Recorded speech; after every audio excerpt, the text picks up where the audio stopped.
اب اس سلسلہ میں ہمارے پاس بڑے دلائل ہیں۔ بخاری شریف کی جلد نمبر 1 صفحہ نمبر 374 ہے، حضرت جابر رضی اللہ عنہ اس کے راوی ہیں، اور حضرت جابر کے ابا جی فوت ہو گئے، ان پر قرضہ تھا، تو قرضے والے آ کے انہوں نے کہا اے جابر تمہارے ابا جی پہ قرض تھا، ہمیں وہ چاہیے، اب پورا قرض ادا کرو۔ جس وقت یہودیوں نے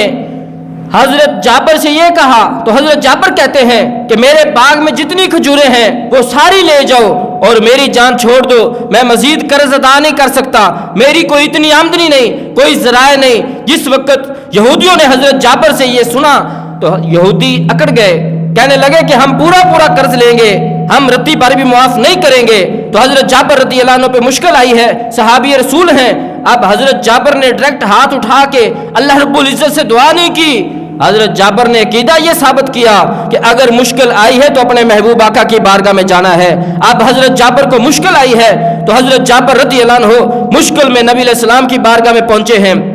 جس وقت حضرت جابر رضی اللہ عنہ میرے محبوب آقا کی بارگاہ میں آ کے عرض کرتے ہیں یا رسول اللہ میرے ابا جی فوت ہو گئے ہیں، ان پر قرض تھا اور یہودی تنگ کر رہے ہیں، تو میرے محبوب آقا نے بھی آگے سے جھڑکی نہیں دی، یہ نہیں کہا اے جابر کیوں آئے ہو، میں تو تجھے نماز روزے کے مسائل بتانے آیا تھا، حج و عمرہ کی مسائل بتانے آیا تھا۔ اب میرے محبوب آقا نے جھڑکی نہیں دی، میرے نبی علیہ السلام نے ارشاد فرمایا اے جابر ٹھیک ہے میں تجھے نماز روزہ کلمہ پڑھانے بھی آیا تھا، مگر تمہارے مسائل کو دور کرنے کے بھی رب ذوالجلال نے مجھے بھیجا ہے۔ اب جس وقت حضرت جابر رضی اللہ عنہ کو میرے محبوب آقا نے یہ ارشاد فرمایا تو ہمارے نبی علیہ الصلوۃ والسلام نے ارشاد فرمایا اے جابر اب تم واپس چلے جاؤ اپنے باغ کے اندر، اور تمہارے باغ میں جتنی کھجوریں ہیں وہ ساری اتار کے ایک جگہ اکٹھی کرو، پھر میرے پاس آنا۔ جس وقت حضرت جابر نے نبی علیہ السلام سے یہ حکم سنا ہے تو میرے محبوب آقا کے حکم پہ حضرت جابر واپس جاتے ہیں اور اپنے باغ کی ساری کھجوریں اکٹھی کرتے ہیں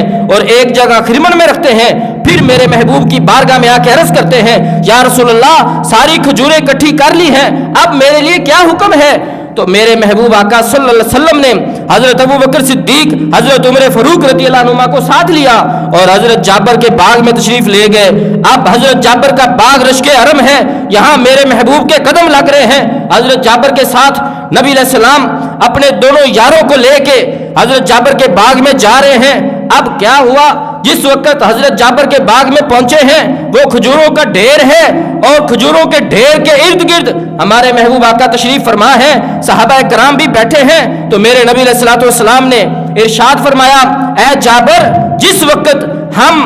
اس پہ دعا بالبرکتی برکت کی دعا کر کے ہم یہاں سے چلے جائیں تو تم نے یہودیوں کو بلانا ہے، جس کا قرضہ ہو جتنا قرضہ ہو اے جابر اس ڈھیر سے تم نے پورا کرنا ہے۔ اب ہمارے محبوب نے دونوں لفظ بول دیے، میرے محبوب نے فرمایا کہ اے جابر جس کا قرضہ ہو جتنا قرضہ ہو، اے جابر جب ہم چلے جائیں تو تم نے اس ڈھیر سے سارے قرضے اتار دینے ہیں۔ اب ہمارے نبی علیہ السلام نے جو کھجوروں کے ارد گرد ڈھیر کے اوپر پڑھ کے برکت کی دعا کی ہے تو یہ کھجوروں کا ڈھیر اس وقت جتنی کھجوریں تھیں وہ آج کے قیامت تک کے ختمات کا بیج بننا تھی۔ آج تو لوگ ایک پاؤ کھجور پہ شرک اور بدعت کا تانا دے دیتے ہیں، میرے محبوب آقا نے تو حضرت جابر کے پورے باغ کی کھجوروں پہ ختم پاک پڑا ہے۔ جس وقت ختم پاک پڑا گیا تو حضرت جابر نے سارے یہودیوں کو بلایا ہے، جب اکٹھے ہوئے ہیں تو حضرت جابر نے کہا جتنا لے جانا ہے لے جاؤ، جس کا قرضہ ہے جتنا بھی ہے اس ڈھیر سے لے جاؤ۔ اب سارے قرض والے سارے لے گئے تو باقی کھجوریں بھی بچ گئی۔ اب وہ موٹا موٹا حساب لگائیں تو 3500 سیر کھجور باقی بچتی ہے جو حضرت جابر کے باغ میں، جن کے بارے حضرت جابر کا خیال تھا کہ میرا آدھا قرضہ بھی نہیں اترے گا اور منتیں کر رہے تھے۔ میرے محبوب آقا نے جب برکت کی دعا کی ہے تو خالق کائنات نے برکتیں اتنی ڈال دی ہیں کہ سارا قرض بھی اتر گیا، باقی گھر والوں کے لیے کھجوریں بھی بچ گئی ہیں۔ اب حضرت جابر بڑے خوش ہیں اور 3500 سیر کھجور باقی بچ گئی ہے۔ جس وقت یہ کھجوریں بچی ہیں تو حضرت جابر بڑے خوش ہیں اور میرے نبی علیہ السلام کی بارگاہ میں مغرب کے ٹائم پہنچے ہیں اور آ کے عرض کیا ہے یا رسول اللہ آپ گئے ہیں تو رب ذوالجلال نے بگڑی بنا دی ہے، میرا سارا قرض اتر گیا اور میرے گھر والوں کے لیے 3500 سیر کھجور باقی بچ گئی ہے۔ تو جس وقت میرے محبوب کی بارگاہ میں آ کے حضرت جابر نے یہ کہا تو ہمارے نبی علیہ السلام نے بھی آگے سے جھڑکی نہیں دی، اے جابر تم ایسی باتیں کیوں کر رہے ہو، شرک ہو جائے گا، بدعت ہو جائے گا۔ حضرت جابر نے جس وقت یہ کہا تھا تو ہمارے محبوب آقا کے چہرے پہ خوشی آئی ہے۔ میرے نبی علیہ السلام نے اس وقت نعرہ لگایا تھا، اشہد انی رسول اللہ، میں اللہ کا رسول ہوں۔ اب نبی علیہ السلام نے خوشی سے نعرہ لگایا اور ساتھ ارشاد فرمایا، اے جابر جو جملہ تم نے مجھے سنایا ہے یہی جملہ میرے ابو بکر کو سناؤ، میری عمر کو سناؤ، تاکہ قیامت تک کے لوگوں کو پتہ چل جائے کہ نبی علیہ الصلوۃ والسلام جہاں جاتے ہیں رب ذوالجلال برکت شامل حال فرما دیتا ہے۔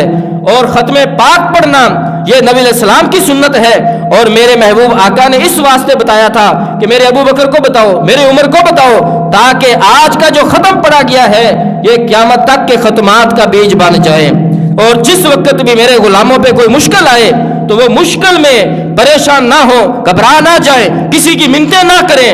جتنا بھی کھانا ہو تھوڑا سا سامنے رکھیں اور اس پہ ہاتھ اٹھا کے دعا کریں گے تو رب ذوالجلال برکت شامل حال فرما دے گا۔ آج میں تمہارا غم خوار ہو کے آج میں تجھے تمہاری مشکل کشائی کے لیے اور قیامت تک کے میں اپنے امتیوں کی مشکلوں کے لیے میں نے رب ذوالجلال کی بارگاہ میں یہ طریقہ رجسٹریشن کروا دیا ہے۔ میرا جو بھی غلام اس طریقے پہ عمل کرے گا رب ذوالجلال اس پہ مہربانی فرمائے گا اور اس کے گھر میں خیر و برکت عطا فرما دے گا اور اس کے سارے قرضے بھی اتر جائیں گے۔